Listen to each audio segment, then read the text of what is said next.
عالم اسلام اس ہفتے میں اپنی رائے دینے کے لیے آج ہمارے درمیان ہے اسلامی ممالک کی دھڑکنوں پر نظر رکھنے والے ماہر ڈاکٹر فضل الرحمان صاحب جو Indian council of world affairs میں فیلو ہیں۔ ڈاکٹر فضل الرحمان صاحب آپ کا بہت بہت خیر مقدم ہے۔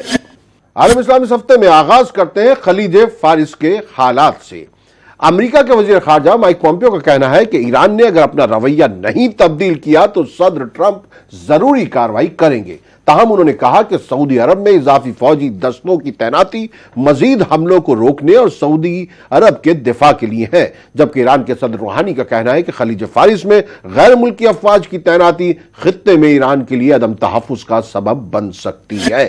امریکی نشریاتی ادارے فاکس نیوز سے گفتگو کرتے ہوئے مائک پومپیو کا کہنا تھا کہ اگر دفاع کے لیے کیے گئے اقدامات ناکام ہوئے تو امریکی صدر ضرور کارروائی کریں گے اور ایرانی قیادت یہ بخوبی جانتی ہے۔ پومپیو نے مزید کہا کہ ان کا مقصد جنگ سے گریز کرنا ہے۔ ذرائع کے مطابق مائک پومپیو نے کہا کہ امریکہ ایرانی حملوں کو روکنے کے لیے اقدامات کر رہا ہے، لیکن اگر ایران اپنا رویہ تبدیل نہیں کرتا تو صدر ٹرمپ ضروری کارروائی کریں گے۔ دوسری جانب ایران کے صدر حسن روحانی نے کہا ہے کہ خلیج فارس کے علاقے میں غیر ملکی افواج کی موجودگی سے خطے میں عدم تحفظ پیدا ہوگا۔ ایران کے سرکاری ٹی وی پر براہ راست خطاب میں ایرانی صدر کا کہنا تھا کہ خلیج فارس میں غیر ملکی افواج کی تعیناتی خطے میں ایران کے لیے عدم تحفظ کا سبب بن سکتی ہے۔ انہوں نے یہ بھی کہا کہ ایران اپنے سرحد کی خلاف ورزی کی اجازت کسی کو نہیں دے گا۔ ایرانی صدر روحانی نے پڑوسی ملکوں کے درمیان دوستی کی ضرورت پر بھی زور دیا۔ ایران کے پاسداران انقلاب کے سربراہ حسین سلامی کا بھی اس سے قبل بیان سامنے آیا تھا، جس میں ان کا کہنا تھا کہ ایران پر محدود حملے کا بھی بھرپور جواب دیا جائے گا۔ انہوں نے تنبیہ کی تھی کہ حملہ آور کو مکمل طور پر تباہ کر دیا جائے گا۔ گزشتہ دنوں سعودی عرب کی تیل تنصیبات پر حملوں کے بعد خطے میں کشیدگی عروج پر پہنچ گئی ہے۔ امریکہ اور سعودی عرب نے ان حملوں کا ذمہ دار ایران کو ٹھہرایا ہے، تاہم ایران نے ان الزامات کی تردید کر دی ہے۔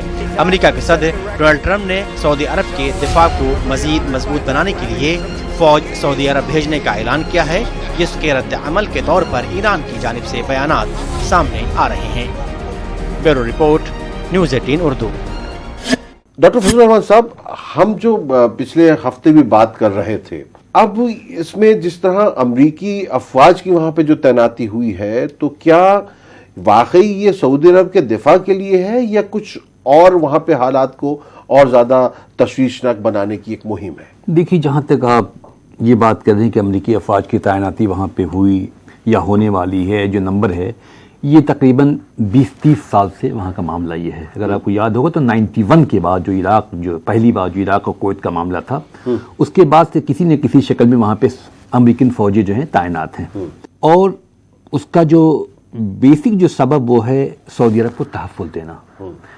آپ کو یاد ہوگا کہ پچھلے تقریباً 40 سال سے جو اس خطے کا جو ڈیفنس آرکیٹیکچر ہے، جو دفاعی نظام ہے، وہ امریکہ کے ہاتھ میں ہے، اور ایران کی جو بیسک بہت ساری ڈیمانڈز ہیں امریکہ سے بھی سعودی عرب سے بھی، اس میں ایک جو واحد جو ان کا مطالبہ یہ ہے کہ ہمارا جو دفاعی نظام ہوگا ہمارا اندرونی نہیں ہوگا، اپنا ہوگا، ہم کسی بھی باہری طاقت کو ہم اجازت نہیں دے سکتے ہیں۔ تو یہ دو جو پول ہیں ایران اور سعودی عرب اس خطے میں، اور اس پہ جو امریکہ کا جو وہاں پہ ایک تسلط ہونا وہاں کی افواج کا، وہ ایران کے لیے ہمیشہ ہی ایک ٹینشن کا سبب رہا ہے، اور یہ کوئی نئی بات نہیں ہے۔ اس سے پہلے 2 پلر مانے جاتے تھے امریکہ کی سیکورٹی کے، 2 پلر جو اس خطے میں تھے وہ ایران سعودی عرب تھے، لیکن ریولوشن کے بعد جو پورا جو نقشہ بدلا، وہاں کا جو پورا نقشہ بدلا، اس میں یہ ہوا کہ سعودی عرب اور امریکہ دونوں ایک ساتھ آ گئے، ایران کو ایسولیشن ہو گیا۔ لیکن ظاہر سی بات ہے امریکہ جو ایران کا جو کنسرن ہے وہ بہت ہی جائز ہے، مطلب جیسا آپ نے کہا کہ روحانی صاحب نے کہا کہ ہمارے لیے یہ خطرہ ہے، تو ایک بڑی پہلے سے موجودگی رہی ہے تو اب اگر بھی بڑھ جاتے تو اس سے ان کو اور خطرہ کیا سے پیدا ہو رہا ہے؟ یہ خطرہ یہ ہے کہ ایک تو ان کے آنے کے بعد مزید اور ساری چیزیں ہوں گی، بہت سارے ٹینشن ہوں گے، اور الگ الگ طرح کی چیزیں، الزامات ہوں گے، اور صرف جب فوج جب وہ ہوتی ہے تو صرف ایسا نہیں کہ فوج وہاں ہوتی ہے، بہت ساری انٹیلیجنس کے کام ہوتے ہیں، ان کی ایکٹیویٹیز پہ نظر رکھتے ہیں آپ ہیں۔ ظاہر سی بات ہے وہ اسٹریٹ آف ہرمز کی بات ہے، یہ ساری چیزیں ہیں، وہ لگاتار یہ وارن کر رہے ہیں کہ ہم آپ کو تیل نہیں بیچنے دیں گے۔ تو صرف وہاں پہ دفاعی نظام نہیں ہے، اس سے ایسوسیٹڈ اور اس سے منسلک بہت ساری چیزیں ہوتی ہیں جو ایک ساورن ملک کے لیے خطرے کا سبب بنتی ہیں۔ تو ایران کا جو کنسرن یہ ہے، ایسا نہیں کہ صرف انہوں نے 1000-2000 فوجیں لائیں گے، صرف وہاں بیٹھی رہیں گی وہ، اس کے علاوہ بہت سارے وہ اس طرح کی شغل میں مطلب ملوث ہوتے ہیں، جس سے وہاں کی اس پورے خطے کی اور خاص کر کے ایران کی، اور یہ بات اور بھی اس وقت واضح ہو جاتی ہے، ایران اور امریکہ کے تعلقات پوری دنیا کے لیے اچھا یہاں دیکھیے افغانستان سے آپ کو فوجیں ہٹانی ہیں، یہاں فوجیں بھیجنی ہیں.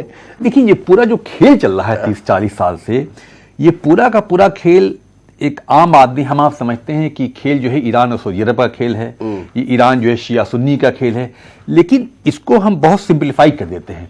وہاں پہ امریکہ کا رول بھی ہے، وہاں پہ ایکسٹرنل پاور کا رول بھی ہے، وہاں پہ جو ریجنل طاقتیں اس کا بھی رول بھی ہے، اور بہت سارے اسٹریٹجک مینیورنگ جس کو کہتے ہیں انٹرنیشنل پالیٹکس میں، اس کا بہت بڑا کردار ہے.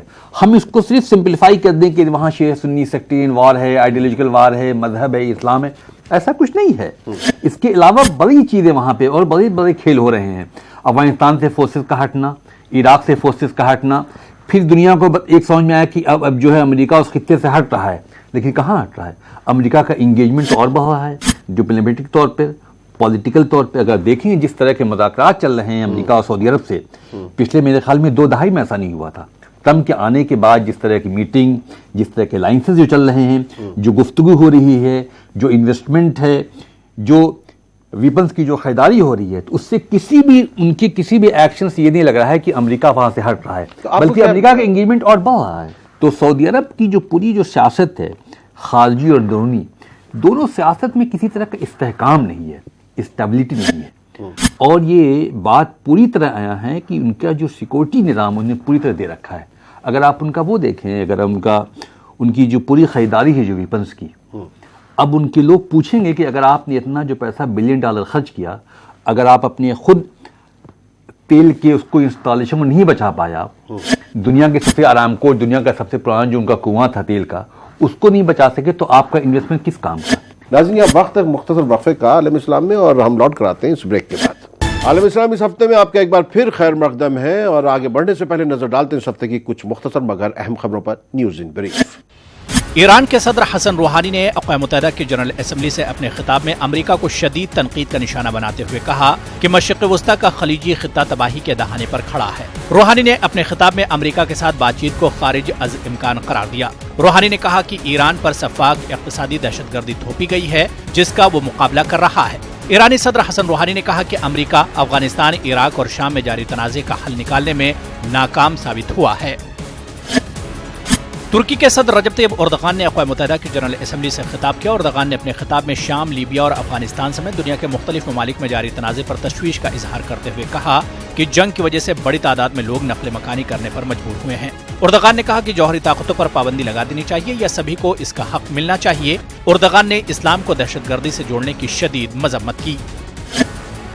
مصر کے صدر فتح السیسی نے بین الاقوامی برادری سے یمن میں جنگ بندی کی اپیل کی ہے. اقوام متحدہ جنرل اسمبلی سے خطاب کے دوران مصر کے صدر نے عالمی برادری پر زور دیتے ہوئے کہا کہ اب وقت آ گیا کہ یمن میں جاری تنازع کے خاتمے کے لیے عالمی سطح پر اہم اقدامات کیے جائیں. سیسی کا یہ بیان حال ہی میں سعودی تنصیبات پر یمن کی جانب سے ہوئے حملے کے تناظر میں کافی اہم مانا جا رہا ہے. نیوزی لینڈ کے وزیر اعظم جیسنڈا آرڈن نے منگل کو اقوام متحدہ کی جنرل اسمبلی سے خطاب کیا. اس دوران انہوں نے کرائسٹ چرچ کی 2 مساجد پر ہوئے دہشت گردانہ حملے کا ذکر کیا. آرڈن نے اس بات پر روشنی ڈالی کہ کس طرح اس مشکل وقت میں ان کی حکومت نے حالات پر قابو پایا. انہوں نے کہا کہ دہشت گردانہ حملے کے بعد ان کی حکومت نے سلامتی کے لیے کئی اقدامات اٹھائے. افغانستان میں صدارتی عہدے کے امیدوار اور گلبدین حکمتیار نے آئندہ سنیچر کو ہونے والے انتخابات میں دھاندلی کا اندیشہ ظاہر کیا ہے. ان کا کہنا ہے کہ انتخابات میں زبردست خون خرابے کا بھی خدشہ ہے. انہوں نے موجودہ صدر اشرف غنی کو تنقید کا نشانہ بناتے ہوئے کہا کہ دوبارہ اقتدار پانے کے لیے وہ تمام حربے استعمال کر رہے ہیں. افغانستان کے سابق صدر حامد کرزئی نے افغانستان میں ہو رہے انتخابات کی مخالفت کی ہے. کرزئی کا کہنا ہے کہ بغیر امن قائم کے انتخابات کرانا ملک کے عوام کے ساتھ دھوکہ ہے. سابق صدر حامد کرزئی نے موجودہ صدر اشرف غنی کی پالیسیوں پر تنقید کرتے ہوئے کہا کہ پہلے طالبان سے بات چیت ہونی چاہیے نہ کہ انتخابات. ترکی اور امریکہ کی افواج نے شمال مشرقی شام کے علاقے میں مشترکہ طور پر پیٹرولنگ کا انعقاد کیا. دونوں ممالک کی فوجی گشت مجوزہ سیف زون کے تجربے کے طور پر کی گئی. ترکی کا منصوبہ ہے کہ سرحد سے 30 کلومیٹر کا علاقہ بفر زون کے طور خالی رکھا جائے. ترکی کو شامی کردوں سے خطرہ ہے جبکہ امریکہ داعش کے خلاف جنگ میں شامل ہے.